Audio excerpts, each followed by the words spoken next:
Welcome to the PIC Connection. My name is Tim Yerkison. I'm the President and CEO of the Private Industry Council of Westmoreland Fayette Incorporated. I want to welcome you today to our 30-minute informational session on the programs and services we have to offer at the Private Industry Council. We are going to show you in the upcoming months how we build tomorrow's workforce in southwestern Pennsylvania through our three divisions: Early Childhood Development Division, Workforce Development Division, and our Education Division. You are going to see shows centered around Head Start and Early Head Start and pre-K counts. You will see how we help operate the Pennsylvania Career Link system in both Westmoreland and Fayette County, and you will also see how we provide business services to employers through customized job training programs and employment and education programs. Welcome to the PIC Connection. I'm your host, John Evans, and on today's show I'll be speaking with Don Walker and Mike Matistic from the Douglas Education Center and the SMBA, and we'll be exploring training opportunities along with benefits of employee grant. So stay with us. This is going to be a great show. Welcome to the PIC Connection. I'm John Evans, and with me today on the show is Dawn Walker. She's a representative from Douglas Education Center. Dawn, thanks so much for coming on the show today. Thanks for having me. And Dawn, the Private Industry Council has worked with Douglas Education Center for a number of years on different programs, and we're working on a program of energy audits right now, which Douglas teaches a class for the Private Industry Council. But there are many other careers at Douglas Education, and that's what I kind of wanted you to talk about today. What are some of the other careers at Douglas Education? Well, sure. Douglas Education Center is actually a little-known resource in the area that gives people of Western Pennsylvania and actually people around the country an opportunity to learn the skills that they could take into many different careers, some that you might never even think about. Douglas Education Center offers associate's degrees, which means that someone, whether they be a high school graduate or someone later in life that is looking for a second career, or somebody looking to get back into the workforce after staying at home with children, can easily come into Douglas Education Center, get an associate's degree in 16 months, and then start working very quickly. One of the programs that we offer is a business program. This is designed to give students a great foundation to get their foot in the door in any kind of business. Everything is a business: retail, banking, insurance, sales, and it's a very competitive job market. And in order to get a job in a business like that, you often need an associate's degree, which is why we give students on-the-job training. They really get to use the equipment and the software and the state-of-the-art facility that we have to offer, so they're used to working with what's being used in the workforce. They learn all kinds of business skills, from accounting to entrepreneurship. And these skills can really be taken into a number of different fields so that a student can get their foot in the door and then maybe work their way up within an organization. And so for someone who's not exactly sure what they want to do but knows they want to get a better job, have a better opportunity, make some more money, that might be a good program for them to enroll in. Okay. We also offer an associate's degree in two different medical programs. One is medical assistant and the other is health information technology. Both of these are great positions to get into. There are many job opportunities available in the medical field because people are always going to get sick. Our students, again, get hands-on the job training. They get their hands on all the state-of-the-art equipment that's used in a hospital or in a doctor's office. And medical assistants can really take that skill anywhere. You can be a medical assistant here in Western Pennsylvania. Then if you decide to move, you can find a job very easily in any area of the country because it's such a desired job. Health information technology is really about managing medical records. And of course, as you know, every doctor's office and every hospital everywhere has a lot of records that need managed, whether it be paper records or electronic records, and they need skilled people to do it. So at Douglas Education Center, you can get an associate's degree to manage health information. There are other maybe less conventional jobs that people would think about for someone who's more creative or artistic, who's not really sure how to channel that into a career. At Douglas Education Center, we can help them. One of the programs that we have is our most well-known program, the Tom Savini School of Special Makeup Effects. Yes. In that program, it's not really just about horror movies and horror effects that many people might think. You learn a lot of different skills, from sculpting to mold making to painting to design to animatronics, and these skills can really be taken into many different fields. For instance, locally, the Carnegie Museum of Natural History has a lot of displays where they have dinosaurs and fabrications on the inside of the building to make it look like a prehistoric forest. Well, the people that make that learn these skills, like sculpting and mold making, and that's exactly what you learn at Douglas Education Center. So you can even take these skills and work locally using your creative abilities and artistic skills. You don't have to move to Hollywood to work on movies.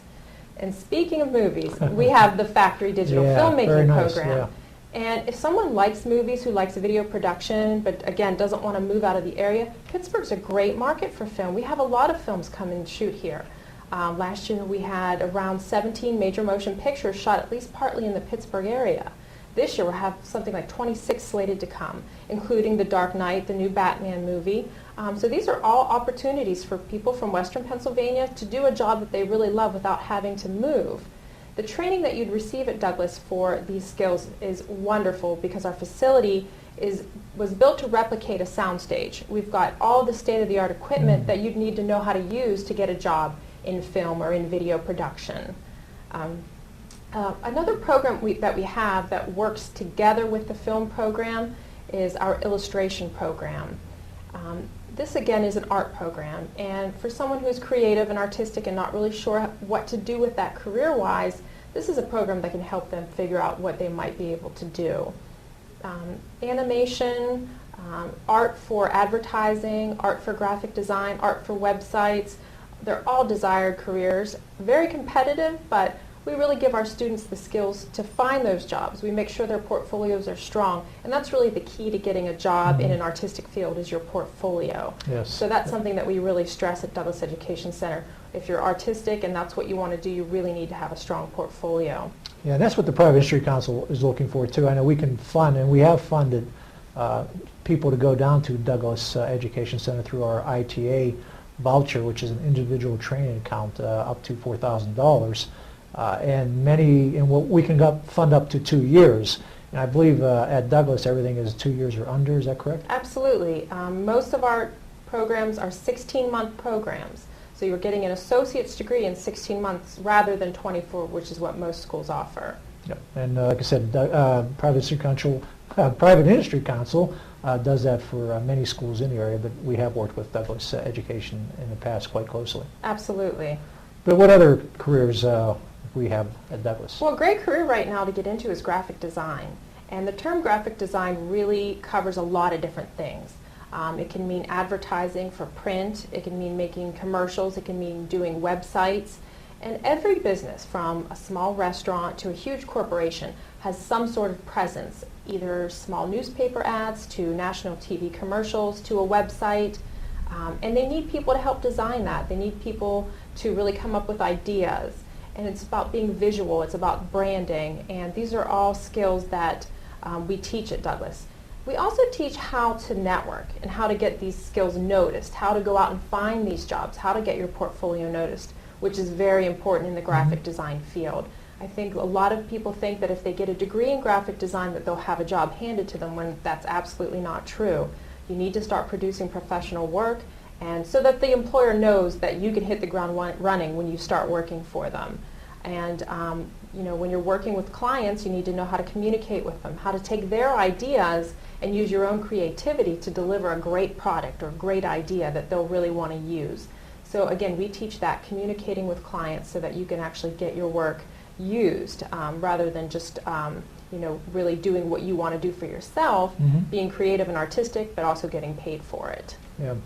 Dawn, we will be putting up numbers on the screen, the website and phone numbers, but Douglas does give the opportunity for someone to go down and take a tour of the school. Absolutely. We encourage any prospective student or even anyone who's just curious about what's going on at Douglas to come take a tour, because it's an amazing facility. We offer so many unique things that no other school in the area offers. And coming down to see it for yourself is really the best way to really get a great idea of what's going on there. Okay. And like I said, Private Industry Council has been working with Douglas for a number of years, providing ITAs for students to go to school there.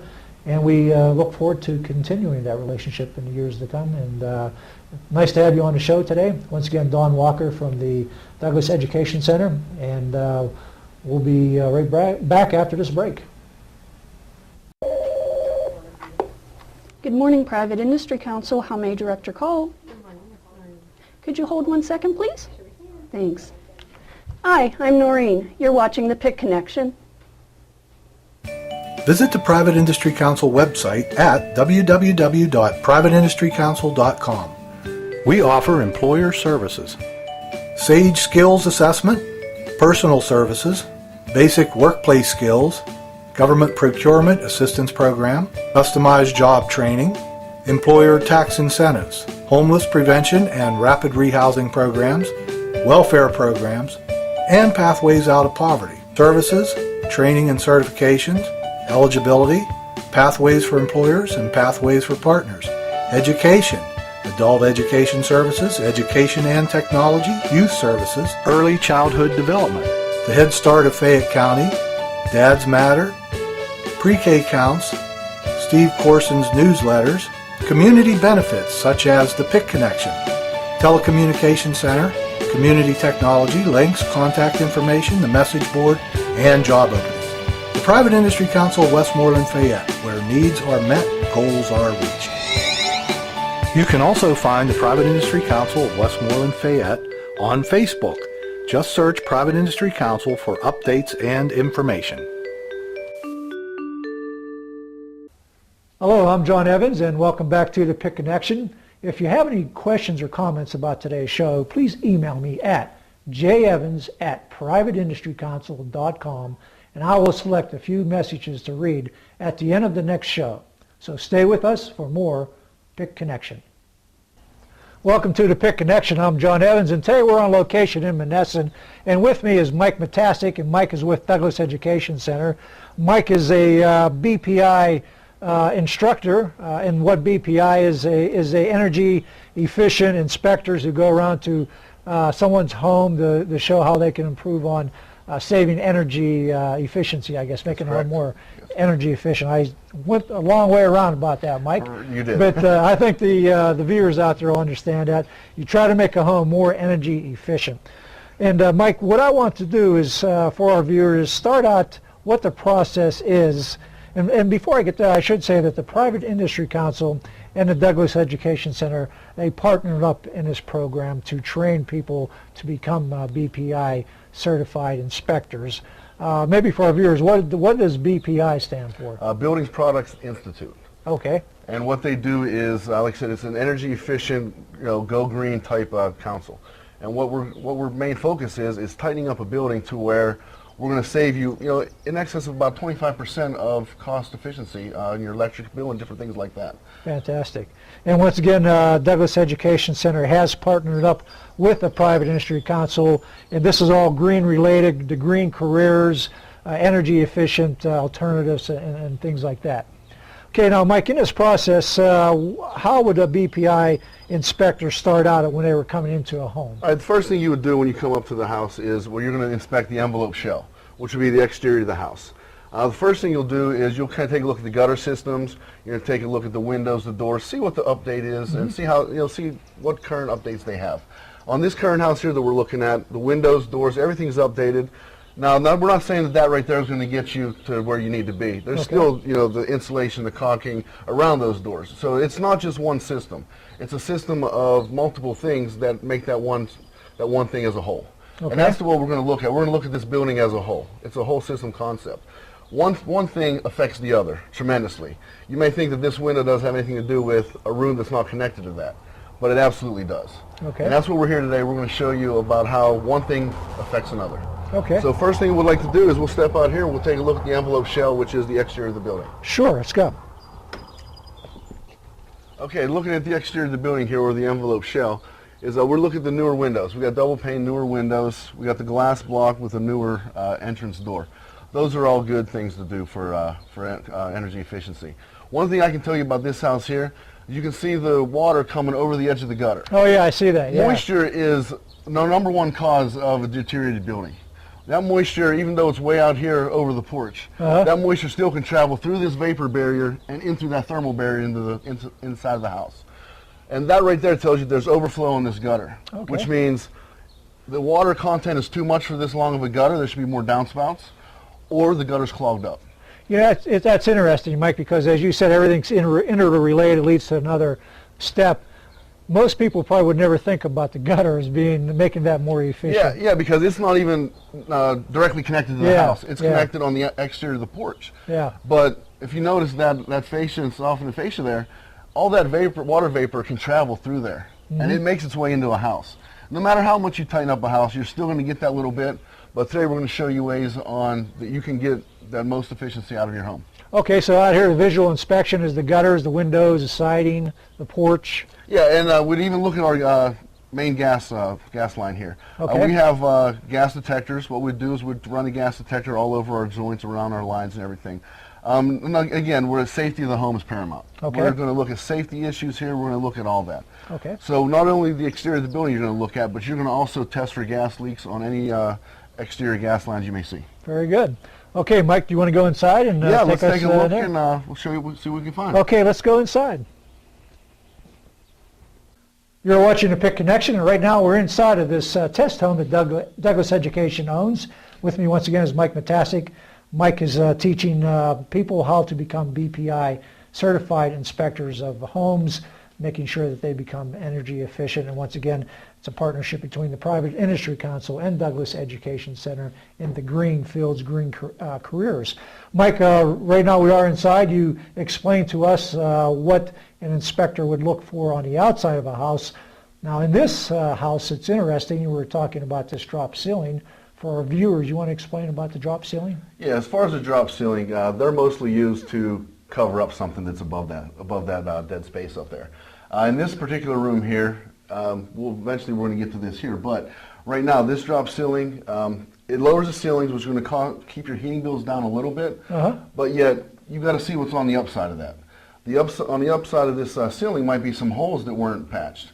So this is mostly for cosmetics. It's mostly a fix-all, quick fix, cheap way to get the apartment going and get students in here.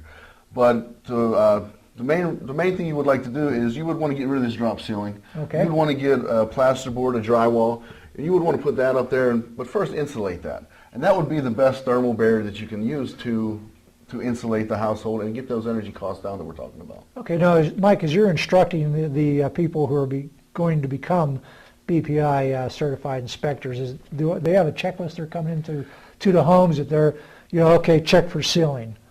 And is that what they do? As a building analyst or energy auditor, you do have a checklist that you follow. Right now we're using a checklist off the PA Home Energy website. It's downloadable for everybody that you can use that for your energy audits. And they have step-by-steps that you go through. Like I said, the outside of the building, the envelope shell, they'll tell you what to look for each step of the way. Okay. So you don't have to memorize this. You don't have to go off by heart of what you learned in class. If you forget something, you miss a step, everything's right there laid out for you. So we make it easy for you because we want the homeowner, we want you to be as efficient as you can with doing this inspection. Okay. And how long does this class run? It's a 5-day class. You got 3 days of in-classroom time. We got slideshows, we got handouts, books, different websites we go to. And we have 2 days of the field testing and field exams. And this home has been remodeled. You came in earlier to see what the deficiencies were. Right.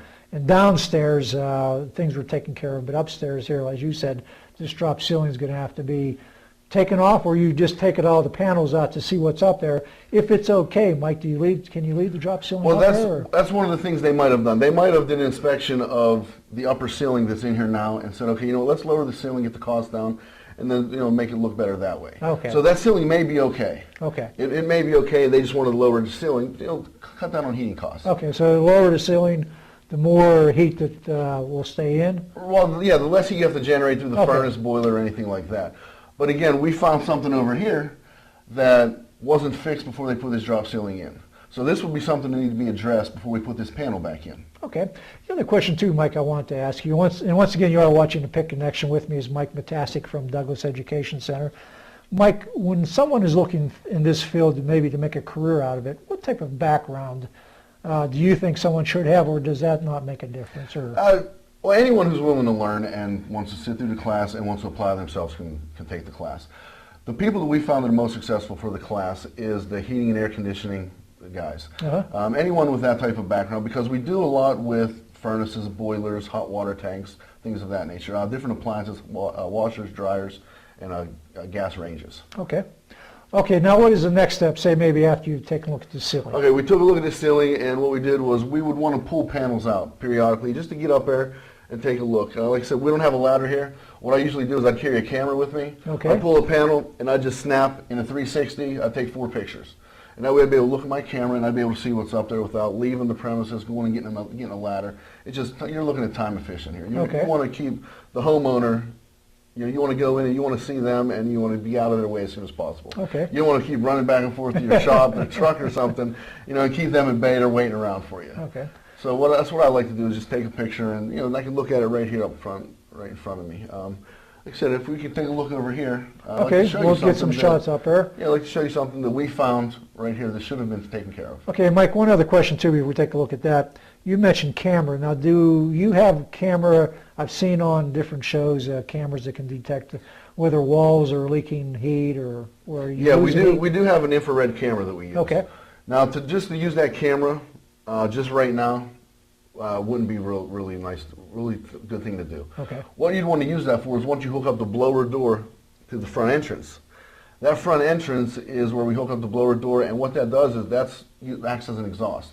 And that's going to pull air from this part here. It's going to pull air from every crack around the window. And we'll be able to take our little manometer, and we'll be able to put it under the door and see how much airflow is actually coming in through this part of the house. Okay. And that infrared camera is going to show us where the leaks are. That way we can make notes, we can go back and we can insulate, we can caulk, we can do whatever we need to do to seal that area up. Okay. Well, let's go ahead and take a look up here in the corner and see what the problem is. Okay.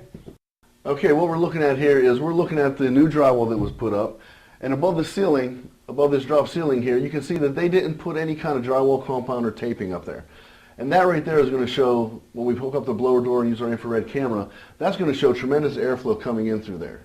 So again, this drop ceiling is just a cover up for this. They didn't actually properly insulate or tape off this section of drywall here that should have been done. Okay, Mike, now we're going to go ahead and, I believe, go downstairs and take a look at the appliances down there, because that's also part of all this energy efficiency. Yeah, what we want to look at is we want to look at our gas range, and we want to look at our dryer to see how it's exhausted, whether it's exhausted into the ceiling, outside of the building. Some people take the short way and they just put it right above their ceiling. And it has nowhere to go, so that moisture builds up, and again, moisture is the #1 failure for building materials. Well, let's go downstairs then. Okay. We are now downstairs of this home in Monessen, and once again with me is Mike Monessen with Douglas Education Center. Mike is the teacher for the people who are taking the BPI class, the BPI certified inspectors. People go into homes and check the homes, see if they're energy efficient, all related to the green field, green careers.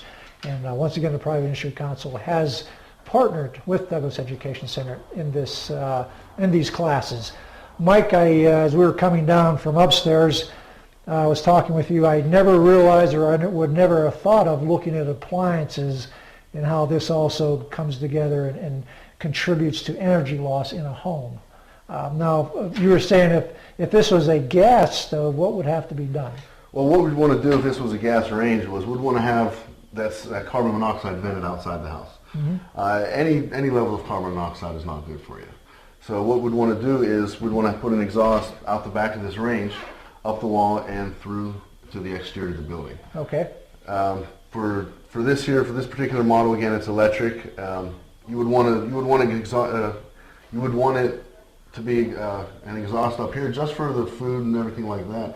But for the electric, not really necessary that you exhaust. Okay. On the electric. And then when that flange or would you put up there also, it'd have to be nice and caulked and absolutely, nothing leaks out. Absolutely. Anything going through the exterior of the wall, you drill your hole through, you put your piping through. You want to put any kind of insulation that you can fit around there. You want to put your caulking around. You maybe want to put some sleeves, some vent caps, something like that. Anything to keep that heat or coolness inside and the air on the outside. And over here we have a dryer. Now, what would you look on a dryer? For the dryer, what we'd want to do is make sure that our exhaust was hooked up also, just like we would want over here. For the dryer, it's a little bit different. It doesn't give off carbon monoxide. What it does is it gives off more moisture than anything. And again, what is the #1 cause of building failure? Moisture. Okay. For this year, you can have mold issues. You can just have moisture throughout the house, and not only this room, but it can carry throughout the house, and it's going to be attracted to different parts of the building. Okay. Well, now once again, if we could go back to that infrared camera, is that something that a camera could be trained on the dryer when it's running to see if there's heat loss or going somewhere that might not be practical? No, not that, because the dryer itself is going to be putting out a tremendous amount of heat yeah. itself, so you wouldn't probably get a proper reading. But if you have the dryer off and you have your blower door running, you would be able to see if that's pulling anything through that exhaust through the wall, and you would then be able to tell if it was properly insulated or sealed around that exhaust. Okay. In the beginning of the show, Mike, you did mention, I believe, the energy cost that someone could save after they have an inspection and find out where they can improve on the energy savings. What is the average in your experience? What we'd like to see is we'd like to see up to 25% in that first year. 25%. Right. Now that's if everything's properly done, and that's not really cost effective for a lot of people who are on fixed incomes or anything like that. Mm-hmm. But we can go 10%, 15%, and again, it all depends on the age of the house, on how last renovation that it had, anything like that. Okay. Well, Mike, once again, Mike Metasik has been the guest on the PIC Connection today. Mike is with the Douglas Education Center, and as I have stated throughout the program, Douglas Education and the Private Industry Council of Westmoreland Fayette have partnered to create these training classes for people to get into this green career field of inspecting homes and making sure that they're energy efficient. Mike, thanks so much for coming on the PIC Connection. I enjoyed it. I'm sure we'll be hooking up again in the future. Absolutely. Thank you very much. Okay. I'm Amy Woodland, and I'm Polly Ann Stahl, and we're at the Redstone Center, and you're watching the PIC Connection! Hello, I'm John Evans, and welcome back to the PIC Connection. Now, I'm not going to have a fireside chat here. I'm just going to wrap things up by thanking my guests. Once again, I'd like to thank Don Walker, Douglas Education Center, and Mike Metasik, also from Douglas Education Center. And if you have any questions or comments about today's show, please email me at jevans@privateindustrycouncil.com, and I will select a few messages to read at the end of the next show. And that's going to be it, and I'll see you next time on the PIC Connection.